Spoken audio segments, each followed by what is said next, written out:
You're listening to the Quint podcast.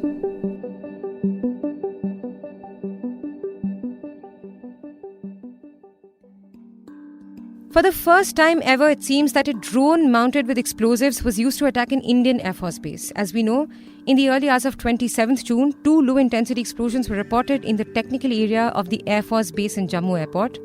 IAF's Media Coordination Center confirmed the attack on Twitter and said, and I'm quoting their tweet, quote, "One caused minor damage to the roof of a building while the other exploded in an open area. There was no damage to any equipment. Investigation is in progress along with civil agencies." End quote. It has been reported that the explosives blasted a hole through the roof of the building that has been damaged. There have also been reports suggesting that 2 Air Force personnel suffered minor injuries. However, we don't have any official confirmation on that yet. But no matter how minor the damage was, this attack is signaling a new kind of challenge, and a rather serious one at that, for India's security establishment. Is this what the future of terror attacks are going to look like? And if so, what kind of countermeasures are required and how prepared is India on that front? For this episode, we spoke to Captain KP Sanjeev Kumar, who is a former Navy test pilot.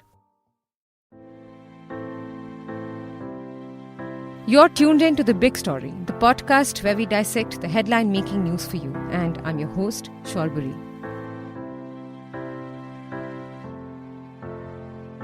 The technical area of the Air Force base in Jammu Airport is a highly sensitive area. It mainly has choppers like Mi-17 helicopters and transport aircrafts. So it is of a big concern that an attack like this could be carried out through drones laden with explosives, while security forces were caught unawares. Now, we still don't know where exactly the drone came from. Obviously, one suspicion is that it came from across the India-Pakistan border, especially because drones have become very popular amongst Pakistani terror groups. But it's also been said that the possibility of it being manned from somewhere around the base is also not being ruled out. But what we do know about the attack as of now is that both the J&K police and the National Investigation Agency are probing into the terror attack, but it's likely that the NI is going to take over the probe. An FIR was also registered under the UAPA and relevant sections of the Explosive Substances Act. What also thickened the terror angle is the fact that the J&K police found a crude bomb that was supposed to be planted at a crowded marketplace on the same day. Jammu and Kashmir Police Chief Dilbag Singh told NDTV, and I'm quoting his statements, quote, "This ID was received by a Lashkar-e-Taiba operative and was supposed to be planted at some crowded place. A major terror attack has been averted with this recovery." End quote. He also informed that one suspect is being interrogated and more suspects are likely to be picked up through the process of this investigation. But coming back to the point that this is the first of its kind terror attack to be seen on any military base in India, that very factor makes this attack a very significant one for us to assess. Not that this is the first terror attack ever to be carried out using drones. It's been done before. In an article written for the Quint, Captain Sanjeev Kumar pointed out that Yemen's Houthi rebel group has attempted drone strikes on Saudi Arabia in 2019. In fact, very recently in April 2021, Houthis claimed drone strikes that had targeted some sensitive areas like oil installations, airports and military sites in Riyadh as well. The article also recalls the Azerbaijani drone strikes in 2020 on Armenian tanks, soldiers, artillery and air defense systems. You can check out the article on the Quint website and on our episode show notes as well. But basically, even though the Jammu attack is certainly a unique one on the Indian soil, this is not a wholly new style of attack. But the message that this attack conveys, Captain Sanjeev Kumar says, is that terrorist groups and non-state actors are opening up a new dimension of attack, and Indian security forces will have to be prepared to face this new challenge. Well, the thing is that the terrorists are always going to innovate, right? We keep on upgrading our defenses, the conventional defenses. So the non-state actors and the terrorists will have to beat their way through innovation. So this is just opening up a new front, if you will. This new technique that they've used against us is just opening up a new front. So we'll have to now be prepared for this dimension as well. And all that it entails, all that it brings in terms of logistics, in terms of smart technology, in terms of defenses, in terms of men, material, technology, adaptation, all of that. We'll have to quickly upgrade because now they've really announced their intention. It was not as if it was unexpected, but here is a loud and clear alarm, if you will. So we just have to get up and hit the ground running. It's been reported that there have been warnings that Pakistan-based terrorist groups could try to target Indian military bases with drones. In fact, drone sightings have not only been frequent over the last couple of years, but were even intercepted by security forces a few times as they were being used to transport arms and ammunition from across the border. For instance, sometime in May this year, there were reports of the BSF recovering an AK-47 rifle, a 9mm pistol, and some ammunition that was dropped by a Pakistani drone in the Samba sector of Jammu. Before that, in January, 2 Kashmir-based militant operatives were arrested by the J&K police as they found them picking up 2 AK-47 rifles, a pistol, 16 grenades, and 269 live bullets, among other things, and all of that was also airdropped. And there have been similar incidents in the previous years as well. But these incidents seem to indicate that drones are fast becoming the new toy for terror outfits to transport weapons. Just look at the number of drone sightings that India has had at the borders. Earlier in February 2021, BSF Director General Rakesh Asthana had said that in 2019, there were 167 recorded sightings of drones on the western front with Pakistan, and in 2020, there were 77 sightings of drones around the same areas. He had also said that, and I'm quoting his statement, quote, Pakistan is very effectively using its drone technology for not only smuggling activities but also for surveillance purposes, end quote. And Asthana also said that as per intelligence inputs, the Pakistani army is looking for mini or small UAVs or unmanned aerial vehicles which can stay for several hours in the air to monitor the borders with a preferable range of 150 kilometers. So given these warnings, are drone attacks something that India is actively keeping a watch on for now? Captain Kumar says that India has been expecting and preparing for such attacks, but while bureaucracy can slow down processes for the state, what is alarming is the speed with which terrorist groups are adapting to this new kind of attack. And that essentially is the concern, he says. Well, to the first part of the question, definitely a yes. Definitely a yes. That we have been expecting, we have been preparing for such attacks for some time now. But you see, there is a dissymmetry here. There's a dissymmetry because our processes, starting from changing a single technique or inducting a single new equipment, has to run through the entire bureaucratic cycle. So it has its own timelines. It has cost implications, time implications. Whereas the adversary, in this case the non-state actors, don't have to follow any such protocol. What we are seeing here is something which can be bought off Amazon.com or any online resource, and you can innovate with it.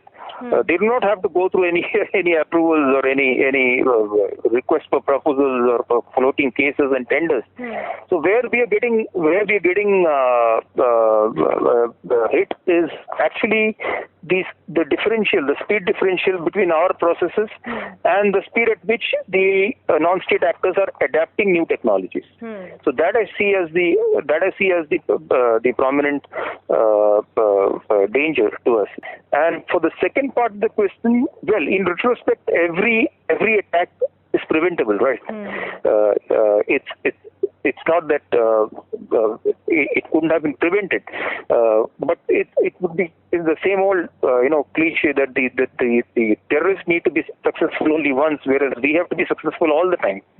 So it's a 24/7, 365 days eternal vigilance that is required on our part, whereas they are looking to exploit the gaps or exploit the small windows of opportunity that any even the best force in the world will have its moments of vulnerability or weak windows which the non-state actors can exploit.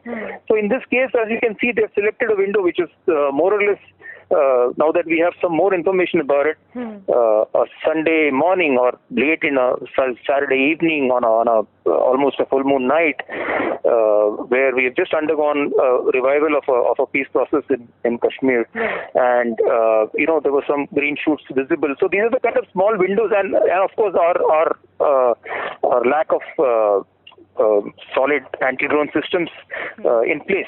So they've exploited that window. But just because no valuable military equipment was damaged in this attack doesn't mean that potential future attacks can't cause any damage.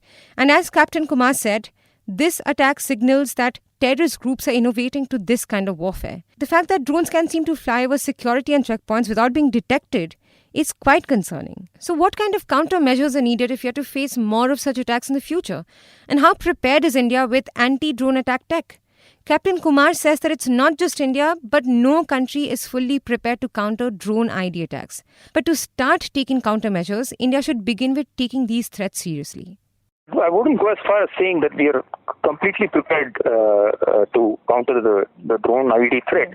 And like I said before, no countries, even the US as late as 2018 or 2019, they were still accepting in public forums that they are not 100% sure whether they can counter a drone in every situation, because there are legal issues, there are safety issues, there are policy issues. It's a dual use platform. It has multiple uses. In fact, when I say dual, civil and military use. So there are various implications, and you cannot have a one size fits all solution for this, because after all, even as we speak, millions of drones are being bought and sold all over the world. Right. And for the most part, 99.9% of them are being used in a productive manner. So to prevent the misuse or abuse of the 0.1% or 0.2% of drones, it is extremely difficult. So those are the challenges. But yes, preparedness in terms of adaptive technology, in embracing the latest technology, and in like I wrote, I think, in the article which was carried, first of all, it should start with the acceptance that we have to start taking this threat very, very seriously. And we have to shift into a higher gear in terms of procuring the defenses, the soft kill and the hard kill measures, and making it widely available at all our vital assets. We need to be more agile, we need to be more nimble in our reactions to these kind of asymmetric threats. If we are going to take our own sweet time to come around to build our defenses for such kind of innovative attacks, then it's going to hurt us. So while the Indian Army and the Indian Air Force and the Navy has been at it in anti-drone systems and counter-drone systems or counter-unmanned aerial system procurement, we have not been moving at the speed at which the enemy has been. And it was simply a matter of when rather than how. It was just waiting to happen. And now that it has happened, of course, there will be a sense of urgency for a few days, and I hope it continues till the time we reach some outcomes. This is a developing story, so follow the Quint for more updates. If you like listening to this episode, please subscribe to the Big Story playlist for episodic updates. We're live on Apple, Google Podcast, Spotify, JioSaavn, and most of the other popular podcast streaming platforms. For other podcasts, please log on to the Quint website and check out the podcast section. For any feedback, shoot an email to podcasts@thequint.com.